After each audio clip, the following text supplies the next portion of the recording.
উপরওয়ালা মেয়েদের যে কেন তৈরি করেছিল তা আমার বুঝেই আসে না। মেয়েদের তো আমারও একেবারেই সহ্য হয় না। ভাগ্যিস আমাদের গ্রামে কোনো মেয়ে জন্মানো নিষেধ। যদি কারো ঘরে মেয়ে সন্তান হয় তাহলে আমরাই তাদের মেরে ফেলি। শেষ কবে এই গ্রামে মেয়ে বাচ্চা জন্মেছিল মনে আছে? ওই তো 2 বছর আগে রাকেশের ঘরে যমজ 2 মেয়ে হয়েছিল না? যাই হোক, এসব বাদ দে, এসব বাদ দে। অন্য কিছু নিয়ে কথা বল। তুই ঠিকই বলেছিস, অভিশাপ নিয়ে কথা বললে আমাদের উপরেই অভিশাপ নেমে আসবে।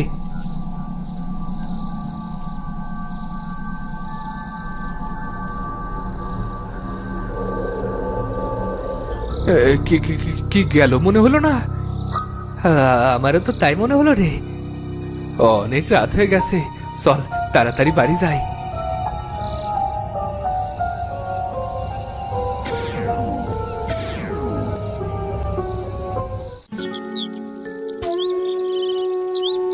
আমার ছেলে, আমার ছেলে প্রতাপকে খুঁজে পাচ্ছি না। কাল থেকে বাসায় আসেনি। তোমরা তোমরা তোমরা কেউ দেখেছো? দেখেছো ওকে? কাল তো আমাদের সাথে আড্ডা দিয়ে ও আর সুভাষ একসাথেই বেরিয়েছিল। আচ্ছা, সুভাষ কি বাড়িতে গিয়েছে?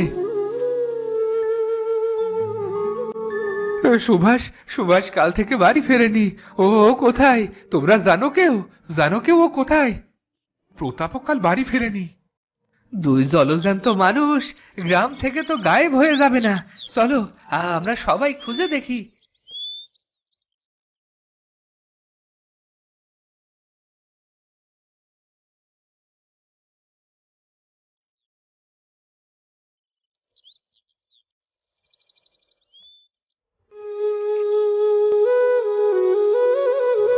ওদের তো কোথাও পেলাম না, গ্রামের কেউ ওদের দেখেনি।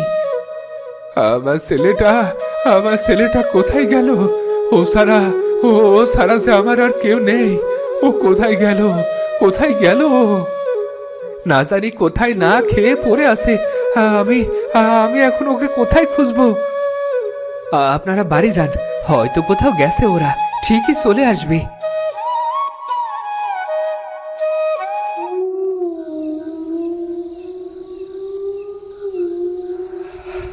কে কে কে কে কে কে কে কে গেল আমার পেছন থেকে? কে কে কে গেল? কে কে কে কে আসো? সামনে এসো। সাহস থাকে তো, সাহস থাকে তো সামনে এসো। সামনে এসে কথা বলো।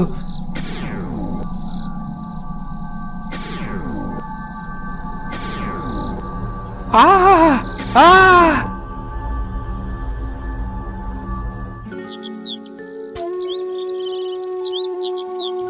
তোমরা তোমরা কেউ আমার ভাইকে দেখেছো?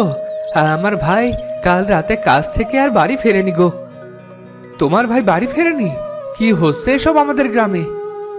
কেন, কি হয়েছে? কালকের আগের দিন রাতেও 2 জন গ্রাম থেকে গায়েব হয়ে গেছে। কাল সারা দিন খুঁজেও তাদের কাউকে পাওয়া যায়নি। আমার ভাই, আমার ভাই তো ভালো মানুষ ছিল। ওকে কেউ কেন ক্ষতি করবে?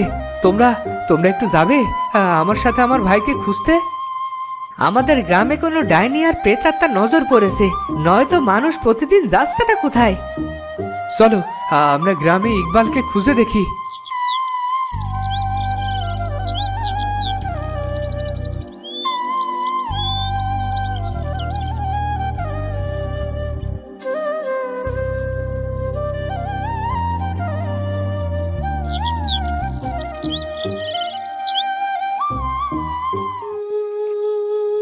তোমার ভাইকে তো কোথাও খুঁজে পেলাম না গো, সন্ধ্যা হয়ে গেল।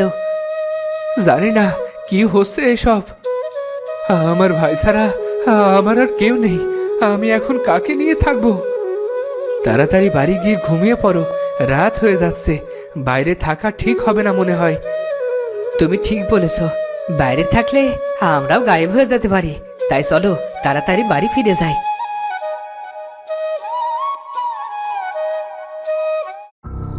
এভাবেই গ্রাম থেকে মানুষ গায়েব হতে থাকে। যেই রাতে বের হয় তাকে বস্তাবন্দি বানিয়ে নেয়। আর গ্রামের মানুষ ভয়ে সন্ধ্যা হবার সাথে সাথেই ঘরের দরজা জানালা বন্ধ করে লুকিয়ে থাকে। এভাবে চলতে থাকলে এই গ্রাম একদিন মরুভূমি হয়ে যাবে, কোনো মানুষই পাওয়া যাবে না। আর কিছুদিন পর থেকে তো ঘরের মধ্য থেকে মানুষ গায়েব হয়ে যাবে। এভাবে বসে থাকলে কোনো দিনও বাঁচতে পারবো না। আমরাও একদিন না একদিন গায়েব হয়ে যাব। একটা কিছু করতে হবে। চলো, আমরা সবাই মোড়লের কাছে যাই, তার সাথে পরামর্শ করে একটা ব্যবস্থা করি। চলো চলো। তুমি ঠিকই বলেছো, চলো সবাই মোড়লের কাছে যাই। তিনি নিশ্চয়ই একটা না একটা ব্যবস্থা করবেন। এভাবে তো আর চলতে দেওয়া যায় না।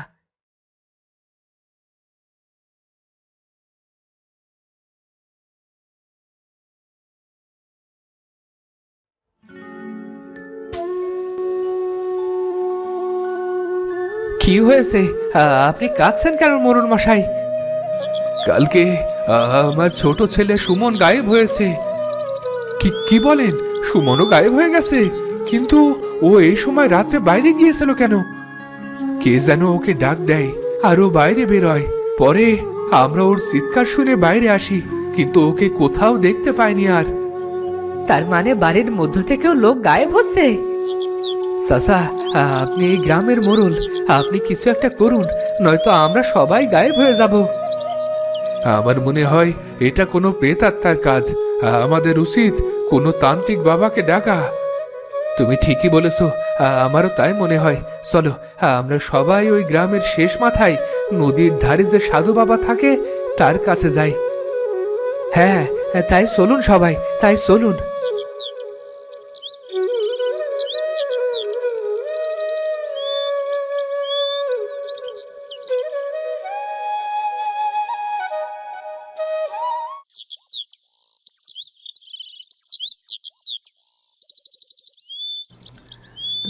মাফ করবেন বাবা, আমরা বড় বিপদে পড়ে আপনার কাছে এসেছি। দয়া করে আমাদের সাহায্য করুন। কি হয়েছে সব খুলে বল। আমাদের গ্রামে থেকে প্রতিনিয়ত লোক গায়েব হয়ে যাচ্ছে। যেই রাত্রেবেলা বাইরে বের হচ্ছে সেই কোথায় যেন হারিয়ে যাচ্ছে, তাদের আর খুঁজেই পাওয়া যাচ্ছে না। আমাদের মনে হয় এইটা কোনো প্রেতাত্মার কাজ। আপনি আমাদের সাহায্য করুন। ঠিক আছে, তোমরা শান্ত হও, আমি দেখছি কি করা যায়। হিং ক্রিং ছট, হিং ক্রিং ছট। আয়, কে আছিস? আয় আয় আমার সামনে, হাজির হ, হাজির হ বলছি। হিং ক্রিং ছট, হিং ক্রিং ছট। কারা তোরা? এই গ্রামে পড়ে আছিস কেন? আমরা কারা তাই এই গ্রামের মানুষের কাছে জিজ্ঞেস করুন। তোরা যেই হোস এখান থেকে চলে যা, নয়তো তোদেরকে আমি শেষ করে দেব। তুই আমাদের কিচ্ছু করতে পারবি না। যতদিন না এই গ্রামের প্রত্যেকটা পুরুষকে মারতে পারবো ততদিন আমরা কোথাও যাব না। দেখ তাহলে তোদের আমি কি করি।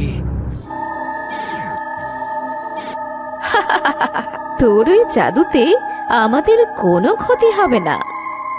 কি চাস তোরা? এই গ্রামের প্রত্যেকটা পুরুষের জীবন। না না, এদের সাথে আমার শক্তি পেরে উঠবে না। ভালোভাবে সমস্যার সমাধান করতে হবে। ভয় পেয়ে গেলি? দেখো, তোমরা যে নিরপরাধ মানুষগুলোর ক্ষতি করছো, এতে তোমাদের কি লাভ? নিরপরাধ? ওরা নিরপরাধ হলে অপরাধী কারা? কেন, ওরা তোমাদের কি ক্ষতি করেছে? ওই গ্রামের মোড়ল আমাদের নৃশংসভাবে হত্যা করে বস্তায় পুরে মাটিতে পুঁতে দিয়েছে। আমাদের ঠিকভাবে দাফনও করেনি। ওই গ্রামে কন্যা সন্তান জন্মালে তারা মেরে ফেলে। ওদের মতো জঘন্য পাপীদের বেঁচে থাকার কোনো অধিকার নেই।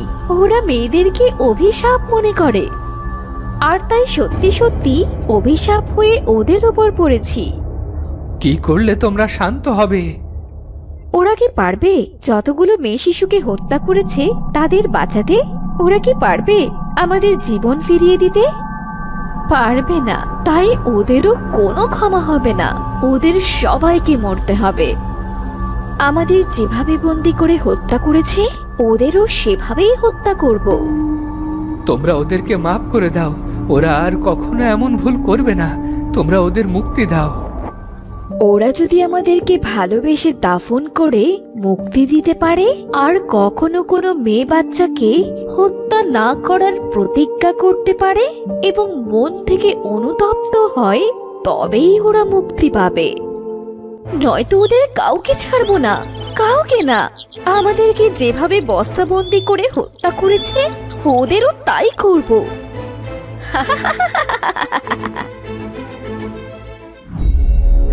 তোমাদের দোষেই তোমরা শাস্তি পাচ্ছ। আমরা আমরা কি দোষ করেছি বাবা? তোমরা মেয়েদেরকে মানুষ মনে করো না। মেয়ে সন্তান জন্মালে তাদের হত্যা করো, তাই তোমাদের উপর অভিশাপ নেমে এসেছে। কিন্তু মেয়েরা তো অশুভ, তাদেরকে হত্যা করা উচিত। মেয়েরা কখনো অশুভ হয় না, বরং তারা মায়ের জাতি। তোমরা কেউ বাঁচতে পারবে না। যাও, চলে যাও। এমন করবেন না বাবা, আমরা ভুল করেছি। আমাদের ভুল শুধরানোর সুযোগ দিন। শেষবার এই মোড়ল যে দুটো বাচ্চাকে বস্তাবন্দি করেছিল তারাই প্রতিশোধ নিতে এসেছে। এখন আমরা কি করব বাবা?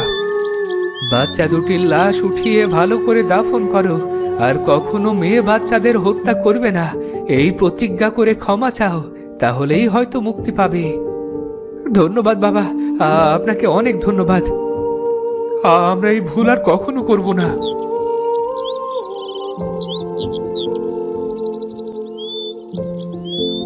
এরপর গ্রামে সবাই মিলে আখি আর পাখির বস্তাবন্দি লাশ উদ্ধার করে, আর তারা লাশ দুটিকে ভালো করে দাফন করে আর নিজেদের ভুল বুঝতে পেরে উপরওয়ালার কাছে ক্ষমা চায়। তো বন্ধুরা, ভিডিওটি কেমন লাগলো? যদি ভালো লাগে চ্যানেলটি সাবস্ক্রাইব করে বেল আইকনটি বাজিয়ে দিও। দেখা হচ্ছে পরের ভিডিওতে। ধন্যবাদ।